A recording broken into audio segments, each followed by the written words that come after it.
Yeah, the miners' strike, I think, was indeed signifying the end of militant working class movement. That is, it was not just this event, of course, that marked it, because there were objective factors creating the conditions for the decline of the working class movement even before the miners' strike, in the sense that there was a deindustrialization of Britain starting since the mid-70s or something, when, coming back to the multinationals I mentioned before, when multinationals started moving production to China, India, etc., where it was much cheaper to produce rather than in Britain and Germany and so on. And that created a kind of deindustrialization in countries like Britain.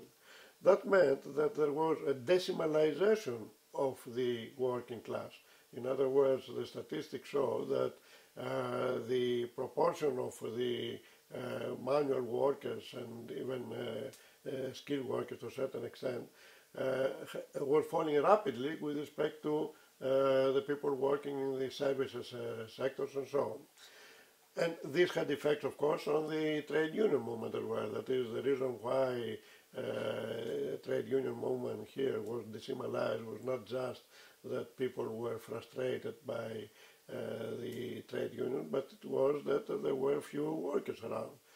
So that was the last battle, if you like, the last stand of the working class movement. That is, miners try to protect themselves from the coming decimalization of the mining industry, and therefore the loss not just of their jobs, because we know that miners live in close-knit communities, they had a lot of communal spirit and so on. So it meant the end effectively of their life as they knew it, and so they fought up to the last man. On the other hand, however, the establishment had prepared for this. It was actually a very much prepared kind of attack in order to smash the working class movement, because they never forgot what happened during the period of Ted Heath some years earlier, when we did not even have enough electricity to go on with our daily jobs and so on, because of the miners' strike at that time, which was highly successful, because they blocked the power factories, and therefore Britain had to live with half or a quarter of the electricity power that they used to have. Now, they knew, of course, all this, and that's why they have accumulated a lot of coal stocks and so on. And therefore, when they started their attack, that is, they announced that we are going to close down mines, etc., then miners did not have, in effect, any other option apart from capitulating. And of course, the majority decided not to capitulate. There were a heroic struggle, which was supported by lots of people in Britain, especially people in trade unions of various kinds. I remember our union of university teachers were supporting them a lot, that is, both financially and in any way possible.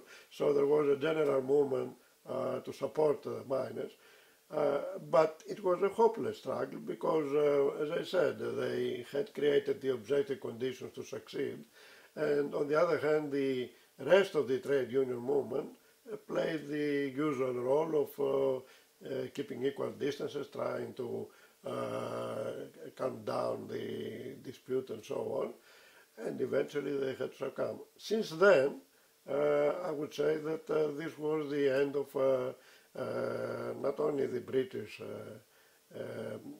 trade union militancy, but I would say it was the last battle perhaps in the working class movement as a whole.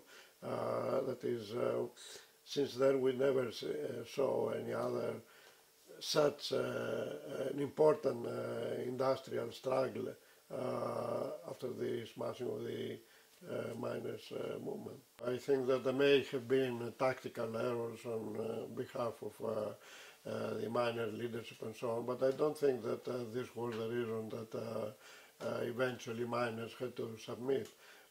I think it was the combination of objective and subjective factors at the time that, in a sense, prescribed the end, that is, showed what the end would be. That is, on the objective side, as I said, the working class movement was already in decline, and not only in Britain, both because of developments in the economy and also because of the effects of these developments on the numbers of trade unions and so on. And on the subjective side also, we should not forget that we were perhaps at the time of flourishing of the neoliberal movement all over the world, because they had managed actually to persuade the mid-classes, lower mid-classes, even petty bourgeois and so on, in terms of empowering the individual against the state and so on, and that the trade unions are something that is against this movement. They are old-fashioned, and they could not understand that the economy would become stronger and so on if we restrict the powers of trade unions, of states and so on, all bureaucracies as they call them. So that meant that even lots of workers have moved to the Thatcherist camp. They were voting in favor of Thatcher. Skilled workers in the motor industry, etc., were voting for Thatcher. So I'm saying all this to say that, in fact, the working class movement was not united in any sense. That is, there were people who were much more developed at the level of consciousness and who understood what was going on and who understood that this is an important battle and we have to fight in order to stop neoliberalism, and even if they did not speak in so many words, that's what they meant. But on the other hand, I think that, as always, there was a very uneven kind of consciousness. That is, many people in the trade union movement particularly were reformists and were simply following the leadership, which was usually controlled by the Labour Party, which in turn did not have any intention of moving in the direction of the minor leadership and so on. There were others who were against, like the people who were used as scabs by the Thatcher government. At the same time, we should not forget that there were the objective economic conditions that were pressing miners, that is, especially those who were not at a very high level of consciousness. We thought that we have to find or keep our jobs whatever way possible, and therefore we have even to make sacrifices and even perhaps betray our own comrades. So if there were the conditions there for a general strike and for a general uprising, I don't think that anybody could stop it, but I don't think there were. That is, that's a failure, I would say, of both the left, the political left, and I don't mean, of course, the Labour Party, but I mean also the extra-parliamentary left. That was the failure of both the left and also the failure of the militant, the radical workers within the working class movement.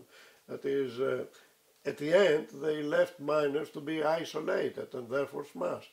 That is, there was not even a discussion of expanding the strike into a general strike. That is, okay, some people may be calling for a general strike, but this demand was never taken over by significant numbers of workers who had to fight even their own bureaucracies in order to do it. Okay, in the early 70s, they could do it. There were lots of wildcat strikes and so on, and workers showed that they could overcome their leadership. But not at this time, at the time of a minor strike. It is they should transcend their own leaderships and begin even a general strike from below. But nobody started it. So at the end, that was what was bound to happen. Again, it was a kind of a repeat performance of what happened in the miners' strike. Again, the employers have set the stage of the battle, and they controlled, in other words, to some extent the outcome, to a significant extent the outcome. And although again the printing workers carried out a heroic battle against the employers, still I think that for the same reasons I mentioned with respect to the miners, the outcome of the battle was prescribed. That is, they had to fight, but on the other hand, everything was against them, and for the same reasons as before, that is, the general working class movement was in decline, the trade union movement was not effectively supporting them. So what happened was, I think, in a sense, a repeat performance.